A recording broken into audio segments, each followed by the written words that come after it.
Clase 6. Bioseguridad laboral.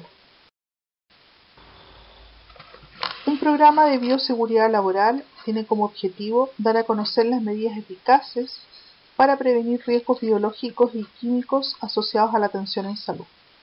Como trabajadores de la salud estamos expuestos a muchos riesgos biológicos principalmente y también químicos, ¿no es cierto?, derivados de nuestro trabajo en instituciones de salud. Importante destacar el autocuidado de los programas de bioseguridad laboral, ya que la seguridad depende de cada uno. Tenemos riesgos biológicos, como son aquellos donde estamos expuestos a sangre y fluidos corporales, riesgos químicos con líquidos, gases u otros que se realizan para algunos procesos como son la esterilización. Dentro de ellos nombramos ya el óxido de etileno o algunos exámenes de laboratorio o de imagenología donde los trabajadores están expuestos a algunos de estos químicos. Definimos entonces estas actividades del programa de bioseguridad laboral como las medidas destinadas a minimizar el riesgo de transmisión de infecciones entre el personal y pacientes o viceversa por patógenos que se transmiten por contacto de sangre y fluidos de alto riesgo, principalmente hepatitis B, hepatitis C o virus de la inmunodeficiencia humana y otros. El objetivo va a ser conocer y aplicar medidas que permiten prevenir la exposición parenteral con sangre y fluidos de alto riesgo desde y hacia los pacientes usando mecanismos de barrera. No olvidemos que los mecanismos de barrera nos proveen de un elemento de seguridad para exponernos frente a la atención de pacientes a estos fluidos de alto riesgo y sangre. Los fluidos corporales son todas las secreciones o líquidos biológicos, fisiológicos o patológicos que se producen en el organismo. Estos tienen la posibilidad de transportar microorganismos que son capaces también de producir infecciones. Las barreras protectoras son barreras mecánicas que están destinadas a disminuir el riesgo de contacto de la piel o mucosas del personal de salud con sangre o fluidos corporales de cualquier paciente independiente de la calidad de infectado o no. Recordemos que durante la atención las medidas estándar o las precauciones estándar son universales, es decir, debemos tomarlas con todos los pacientes independiente de su serología o diagnóstico de ingreso. ¿Por qué utilizamos las precauciones universales? Porque estamos expuestos a riesgo de contraer enfermedades transmitidas mediante la exposición laboral. Existen servicios clínicos en los cuales los trabajadores están especialmente expuestos, como son los servicios de urgencia, diálisis o pabellón, donde están mucho más expuestos aún a sangre o fluidos corporales. Pero en general, en cualquier ámbito de la atención, debemos tomar estas precauciones. Para ello debemos clasificar los fluidos corporales en alto y bajo riesgo.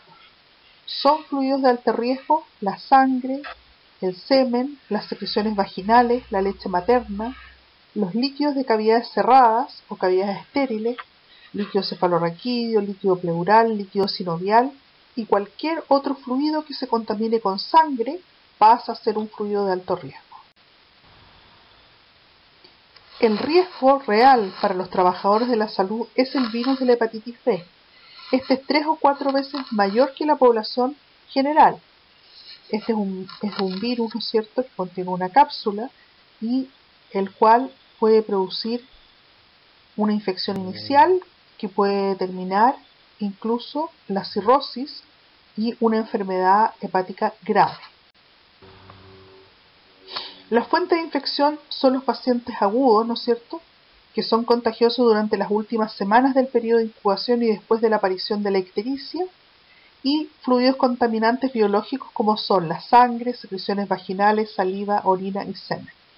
Existe también transmisión por inoculación percutánea, transmisión sexual y vertical, es decir, de la madre al hijo a través de la placenta. Los puestos de trabajo más expuestos en el medio hospitalario son las unidades de diálisis, cirugía, anatomía patológica, laboratorio, banco de sangre, odontología y los servicios de urgencia. En la hepatitis B, la sangre es el vehículo más crítico. Se necesitan solamente 0,04 microlitros para infectarse.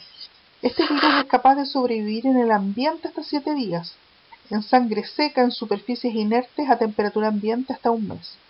Pero es fácilmente eliminable con calor a 100 grados por 2 minutos y tiene una acción frente al alcohol como el fenol, glutaraldehído, cloro, peróxido muy lábil, por lo tanto es fácilmente eliminable con una adecuada limpieza y desinfección. Nosotros sabemos como trabajadores de la salud que nos protegemos a través de la vacunación con la hepatitis B, pero como toda vacunación, no todos los individuos logran una seroconversión perfecta, ¿ya?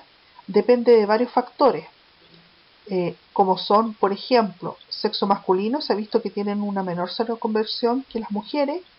La presencia de tabaquismo en ambos sexos produce una menor efectividad de la vacuna, obesidad, mayor de 30 años, inmunosupresión, infección previa por VIH, antecedente de enfermedad hepática crónica, alcoholismo, insuficiencia renal crónica, la inyección glútea, por eso se prefiere la inyección del deltoides, y hay predisposición genética a menor seroconversión de la vacuna. Para la infección por VIH, los factores críticos son: primero, debe haber una gran exposición a sangre.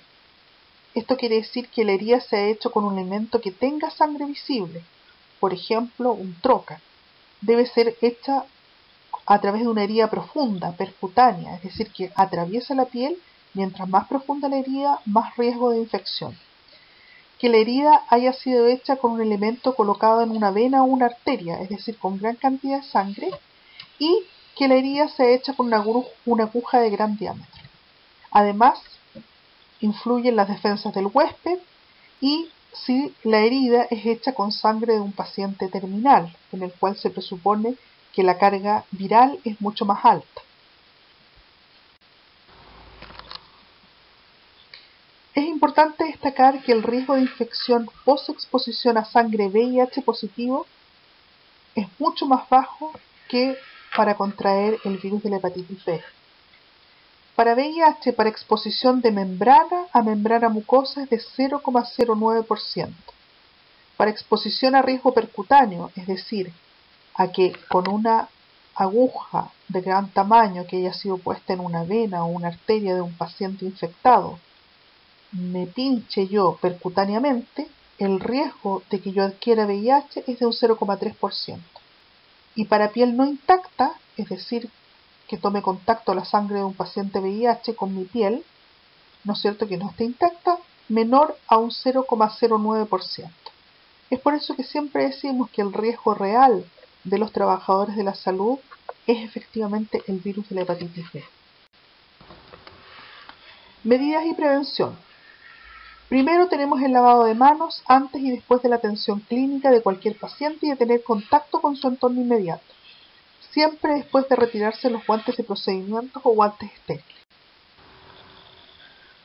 Debemos vacunarnos siempre contra la hepatitis B. Recuerden que son 3 dosis. Entre el 5 y el 10% de los infectados pasan a ser enfermos crónicos que desarrollan cirrosis y luego cáncer hepático. Además, podemos transmitir nosotros como trabajadores la infección a nuestro cónyuge e hijos. Además, porque somos los trabajadores de salud más expuestos habitualmente a la manipulación de sangre. Y porque la vacuna es altamente efectiva en condiciones ideales. Ya vimos ya que idealmente aquellos que se van a vacunar contra la hepatitis B, ojalá dejar de fumar porque es un factor, ¿no es cierto?, que ayuda a mejorar la seroconversión de la vacuna. ¿Qué sabemos del riesgo ocupacional de las personas de microbiología en Chile? Bueno, sabemos que la hepatitis B en los trabajadores de salud es el riesgo más grande al exponernos a sangre. Tanto es así que en servicios de urgencia, dental, laboratorios, llega a ser hasta 10 veces más alta que en la población normal. Por lo tanto, nosotros como trabajadores de la salud estamos expuestos a este riesgo y por ello debemos protegernos. El uso de mascarillas y anteojos, antiparras o protección visual, ¿no es cierto?, tiene que usarse siempre en procedimientos en los cuales se pueden producir salpicaduras de sangre y fluidos de alto riesgo, como procedimientos odontológicos, cirugía traumatológica, atención de parto, etc. Las cajas de seguridad deben usarse para eliminar todo tipo de material cortopunzante, como agújares, trócares, conductores de bránulas, hojas de dermátomo, bisturí, etc. Esto es porque al mantenerlos en estas cajas evitamos que sean manipulados y alguien pueda funcionarse en forma inadvertida.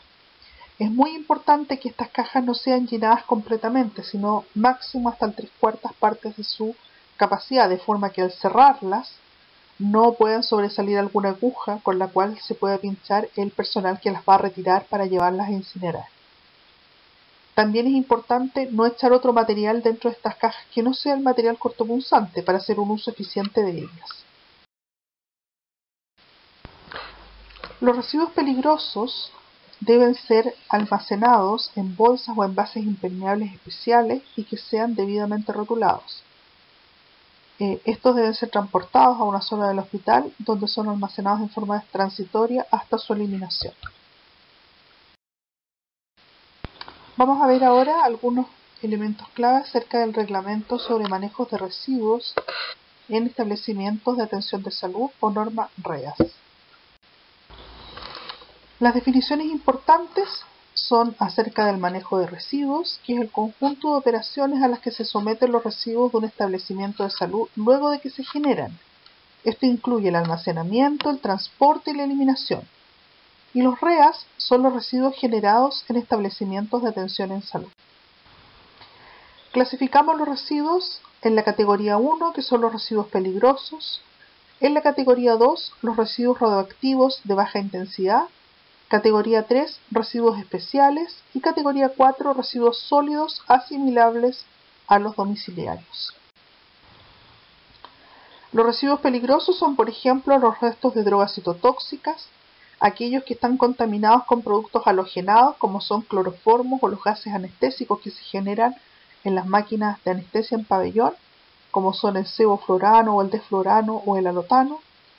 Residuos contaminados con productos no halogenados como el metalón o el tolueno, contaminados con productos fenólicos o en base a formaldehído usados principalmente en anatomía patológica, y aquellos con metales pesados como es el mercurio o plomo, como son las pilas. Pilas se generan, por ejemplo, en pabellón, las pilas que se usan en los motores o en los taladros, y residuos contaminados con sustancias químicas inorgánicas como son el ácido sulfúrico, clorhídrico, etc., que pueden ser usadas en los laboratorios. ¿Qué hacemos con ello? Primero debemos identificar la generación del residuo, disponerlos en contenedores adecuados, trasladarlos según una norma, lo cual debe contemplar el antiderrame, almacenamiento en una sala especial y la eliminación según el tipo de residuo. Para la eliminación de los residuos peligrosos, como son inflamables, corrosivos, tóxicos o radioactivos, se generan ellos en laboratorio, en oncología, anatomía patológica, se deben identificar con un contenedor rojo, ¿ya? Este habitualmente se retira cada 6 meses de los hospitales en empresas llamadas a licitación. Los residuos radioactivos de baja intensidad son aquellos que contienen o están contaminados por sustancias radiactivas, alcanzando un nivel inferior a 74 becquereles por gramo o a 2 milésimas de microcurio por gramo.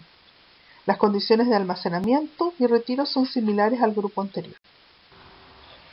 Los residuos especiales son aquellos que son sospechosos de contener agentes patógenos en cantidades suficientes para producir una enfermedad. Tenemos los cultivos que se generan en pabellón o muestras almacenadas de sangre, elementos cortopunzantes, piezas anatómicas que se retiran en pabellón después de una amputación, por ejemplo. Estos deben ser almacenados en un contenedor que contenga el logo amarillo, ¿no es cierto? Y estos se retiran diariamente y son incinerados. Los residuos sólidos asimilables a los domiciliarios son todos los desechos que se generan en los hospitales y en carga microbiana son asimilables a la basura domiciliaria. Van en un contenedor gris o negro y se retiran diariamente o varias veces al día dependiendo de cuál es el volumen que se genera. Van directamente a la recolección municipal a relleno sanitario. No requieren de otro tratamiento ya que la carga microbiana es similar a la de la basura de las casas. Es importante para la eliminación de los residuos la siguiente consideración: que debe existir una norma local que esté basada en este reglamento REAS. Es importante saber de qué servicio proviene cada tipo de residuo. Se debe normar la generación del residuo, el almacenamiento y su eliminación. Se debe normar el uso de elementos de seguridad de las personas que manipulan estos residuos y normar los elementos y lugares donde se van a almacenar. En general, los riesgos por la disposición inadecuada de los residuos hospitalarios principalmente son los accidentes por corto punzante donde participan estos desechos. Los principales riesgos son la hepatitis B, hepatitis C y el VIH. El principal riesgo para los trabajadores es el virus de la hepatitis B. Para el manejo y transporte de muestras de exámenes tenemos que considerar potencialmente infeccioso todos los exámenes o muestras de laboratorio. Por ello, usar receptáculos o tubo resistente con tapa, goma o rosca para evitar el derrame. Transportar los tubos de exámenes al interior de cajas de plástico, las cuales deben lavarse con detergente y aplicar luego un desinfectante al final de la jornada. Para el manejo del instrumental quirúrgico, todo el instrumental quirúrgico debe dejarse bajo el chorro de agua con el fin de eliminar la materia orgánica, sangre, restos de tejido, etc., de forma de lograr bajar la carga microbiana mediante el arrastre mecánico del agua. A este proceso se le llama descontaminación y el objetivo es que el instrumental quede seguro para su manipulación y transporte hasta la central de esterilización, donde se procederá con la primera etapa, que es el lavado. Importante también la descontaminación de derrames sobre la superficie. Los derrames de sangre u otro fluido corporal en las superficies tienen que ser lavados con agua con detergente, enjuagados y luego desinfectados con una solución de cloro al 0,5%. Esta manipulación tiene que ser realizada con guantes. Es importante que los derrames sean tratados con cloro en esta dilución, ya que es suficiente para evitar los virus que se asocian de más riesgo comúnmente a la sangre. Dentro de los pabellones quirúrgicos, las transgresiones más frecuentes a las precauciones estándar son: no usar anteojos o antiparras en cirugías donde se prevé derrame o salpicaduras de fluidos de alto riesgo. Es muy importante que los operadores, ya sea el arsenalero o los cirujanos, usen antiparras o bien mascarillas con visor para evitar que salpicaduras tomen contacto con las conjuntivas. Transferir el bisturí directamente desde la mano del arsenalero a la mano del cirujano. Se ha visto que esta técnica produce frecuentemente cortes, por lo cual la forma correcta de hacerlo es a través de la mesa. Corte o punción de algún miembro del equipo quirúrgico durante el acto operatorio, con lo cual se puede producir transferencia de microorganismos del equipo al paciente. Y el uso de no pecheras impermeables frente a derrames o salpicaduras de fluidos de alto riesgo. Por ello es importante que cuando se prevé que una cirugía va a tener mucha proyección de salpicaduras de fluidos de alto riesgo, se usen pecheras impermeables bajo el delantal estéril. ¿Cuál es el manejo con exposición laboral de sangre? Esto quiere decir que ¿qué debemos hacer en el momento en que tengamos un accidente con exposición a sangre? Primero, detenerse inmediatamente. Esto quiere decir que si están haciendo una punción, hay que detener inmediatamente el procedimiento, lavar la herida con agua y jabón, ¿ya? En este momento, mientras se lava la herida con agua y jabón, dar aviso inmediatamente a algún superior, en el caso de estudiante, ¿no es cierto?, para seguir el protocolo de accidentes por cortopunzante que existe localmente. No está demostrado que el uso de antiséptico o desinfectantes sobre la herida vaya a reducir la infección, pero tampoco está contraindicado. Lo que está contraindicado es el uso de cloro u otros agentes cáusticos en la herida. Por lo tanto, detenerse inmediatamente, lavar la herida con agua y jabón por largo rato, y mientras se hace esto, inmediatamente dar aviso para que se active el protocolo de accidente por cortopunzante. No olvidar que el riesgo de transmisión después de una exposición a sangre, nuestro mayor riesgo es el virus de la hepatitis B. Para HIV, el riesgo de infección es 0,3%, hepatitis C 1,8% y para hepatitis B de 30%.